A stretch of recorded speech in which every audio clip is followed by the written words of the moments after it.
lors de cette édition en Côte d'Ivoire, certains des partisans de Laurent Gbagbo se mobilisent pour contester la décision de la commission électorale de rayer l'ancien président des nouvelles listes électorales. En Somalie, au moins 2 personnes ont été tuées et une blessée quand un kamikaze s'est fait exploser devant un restaurant fréquenté de la capitale, Mogadiscio.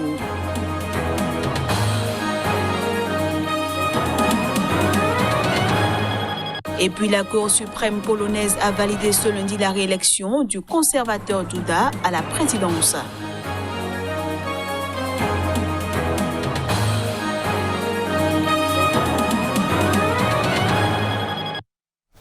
Voilà ainsi présenté l'ossature de cette édition. À toutes et à tous, bienvenue.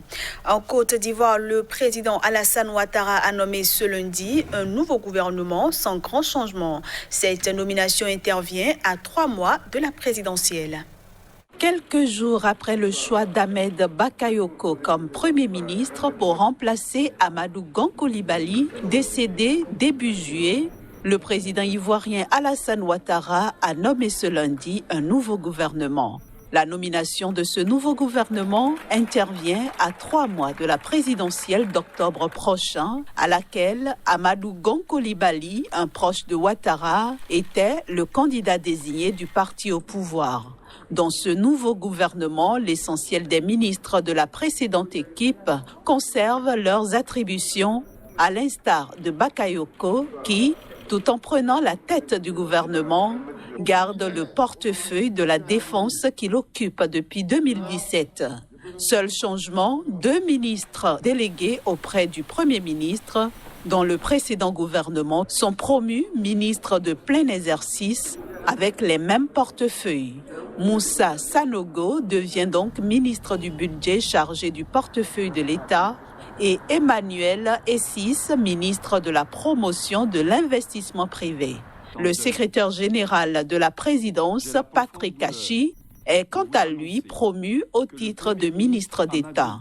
Au pouvoir depuis 2011, Alassane Ouattara, qui avait renoncé à briguer un 3e mandat, est désormais pressé par son parti de se présenter.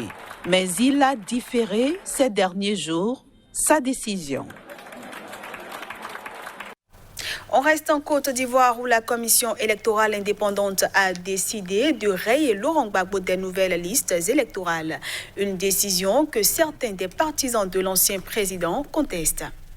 Actuellement à Bruxelles, Laurent Gbagbo, qui cherche à revenir à Abidjan, s'est aperçu que son nom n'était plus sur les nouvelles listes électorales. Et pour cause, la commission électorale indépendante CEI a décidé de le rayer des nouvelles listes électorales. Une décision qui pourrait empêcher les chefs de l'État de voter à la présidentielle d'octobre prochain. Face à cette situation, 3 membres d'Ensemble pour la démocratie et la souveraineté EDS sont venus remettre une lettre au président de la CEI. C'est un groupe citoyen soutenant l'ex-président Gbagbo et son retour au pays. Dans leur lettre, ils demandent en fait des explications à la CEI et notamment sur les raisons qui ont conduit au retrait de Laurent Gbagbo des listes électorales. Et pour se justifier, la commission explique que comme Laurent Gbagbo a été condamné à 20 ans de prison dans son pays, l'affaire dite du braquage de la BCEAO, il perd le droit de vote. Il n'empêche que le président de la CEI, Ibrahim Coulibaly Kuibière, qui a reçu personnellement la délégation, leur a dit que rien n'était perdu et que le parti devait déposer un recours à la branche locale de la CEI où Laurent Gbagbo doit être rattaché. Il leur a conseillé de saisir, de demander des explications, de présenter des justificatifs. Et la délégation des pro-Gbagbo a dit qu'elle le ferait. Le contentieux s'ouvrira du 5 au 7 août prochain. En Somalie, au moins 2 personnes ont été tuées et une blessée quand un kamikaze s'est fait exploser devant un restaurant fréquenté par les responsables sécuritaires et gouvernementaux travaillant aux alentours. L'attentat n'a pas encore été revendiqué. 2 agents de sécurité ont été tués après avoir empêché un kamikaze d'entrer dans un restaurant très fréquenté de la capitale Mogadiscio. L'explosion a eu lieu à l'entrée du restaurant où un garde de sécurité a arrêté le kamikaze avant qu'il ne se fasse exploser. Plusieurs clients ont été blessés lors de l'explosion dans le quartier de Amar Djadjab de la ville. Un garde de sécurité du restaurant a empêché le kamikaze d'entrer dans l'établissement. Le kamikaze s'est soudainement fait exploser à l'extérieur du restaurant, comme vous pouvez le voir. 3 personnes, dont le kamikaze, sont mortes dans l'attentat et 2 autres personnes ont également été blessées dans l'explosion. Proche du port de Mogadiscio, le restaurant Loul Yéméni est populaire et fréquenté par les responsables sécuritaires et gouvernementaux travaillant aux alentours qui sont régulièrement la cible d'attentats menés par les islamistes radicaux Chebab. L'attentat n'a pas été immédiatement revendiqué, mais les Chebab affiliés à Al-Qaïda ont l'habitude de mener de telles opérations à Mogadiscio. Allons à présent au Soudan où les inondations causées par les fortes pluies ont causé la mort de 5 personnes et détruit ou endommagé près de 3500 maisons la semaine dernière. Dans un communiqué officiel publié ce lundi par les médias, le ministre de l'Intérieur, El Tréfi Idriss, a précisé que les inondations avaient détruit de jeudi à samedi 1179 habitations et endommagé 2173 dans plusieurs régions, dont les États de Jazira dans le centre, le Darfour dans l'ouest et le Nil bleu dans le sud-est.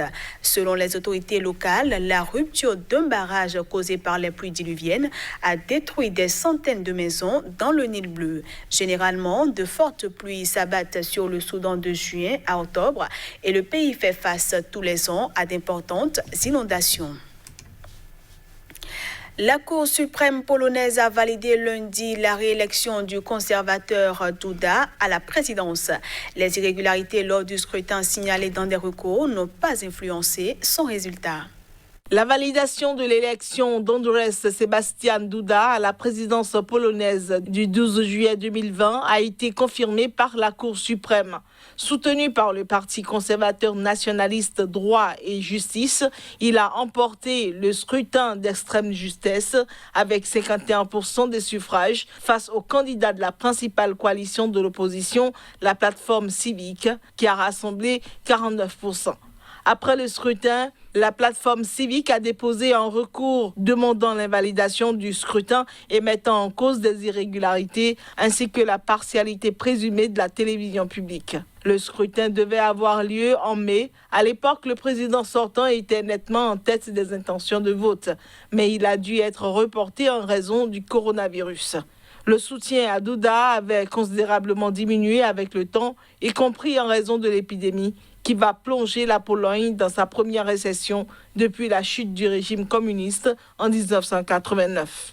Le recours de la plateforme civique comprenait des plaintes pour irrégularité émanant de 2000 personnes, faisant état de problèmes liés à l'inscription sur les listes électorales, à des bulletins de vote non envoyés à temps ou encore à la participation au scrutin d'électeurs se trouvant à l'étranger. Au total, quelques 5800 recours ont été adressés à la Cour suprême. La Cour a estimé dimanche que 93 d'entre eux étaient justifiés, mais qu'ils n'ont pas influencé le résultat du vote.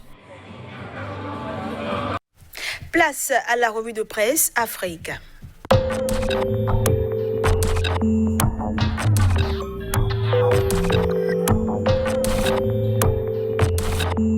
Bonjour chez vous et bienvenue à cette nouvelle revue de presse Afrique que nous démarrons par des nouvelles du Mali avec le Républicain. Crise socio-politique, reprise timide de la désobéissance civile du M5 RFP. Puis le journal nous transcrit les propos du Premier ministre lors d'une interview. Ma démission n'est pas à l'ordre du jour. Puis Liberté se veut porte-parole du Togo, scandale du Wirecard en Allemagne et malversation financière sous Fort, des responsables arrêtés, des ministres auditionnés, les pilleurs protégés au Togo. La lutte contre le Covid-19 occupe la plupart des unes des journaux au Sénégal. Sud Quotidien nous affiche stratégie de lutte contre la Covid-19. Des spécialistes désavouent l'État. Quant à Le Témoin, il écrit « Hécatombe du coronavirus » et si le gouvernement nous disait la vérité. Puis Direct News va sur tout un autre registre et écrit « Droits des ex-travailleurs d'Air Afrique, un drame social qui dure encore ».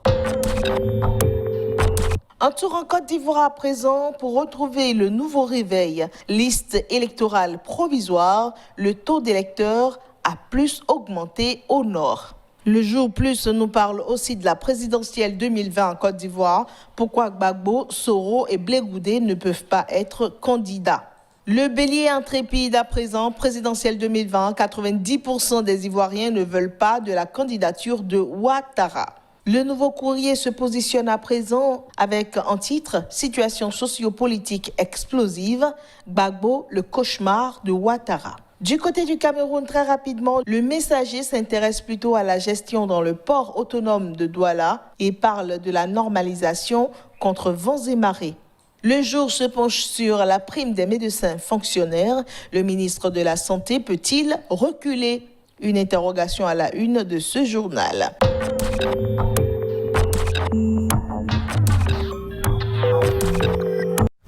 Voilà qui va mettre un terme à cette édition que je vous remercie d'avoir suivi.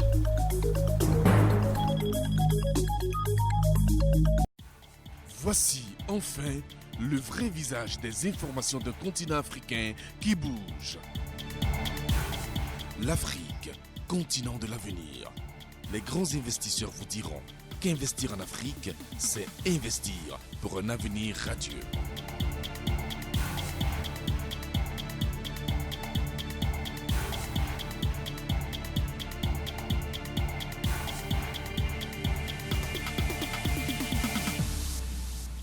Sika, c'est la nouvelle chaîne de télévision exclusivement consacrée à l'actualité socio-économique, toutes les 30 minutes en Afrique.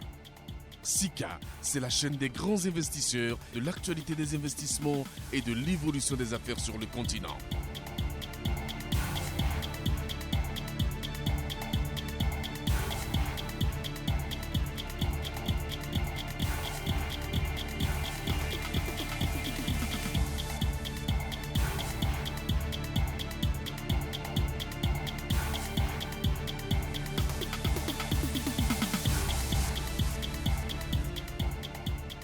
Le seul choix, la seule chaîne pour rester connecté à l'Afrique qui bouge.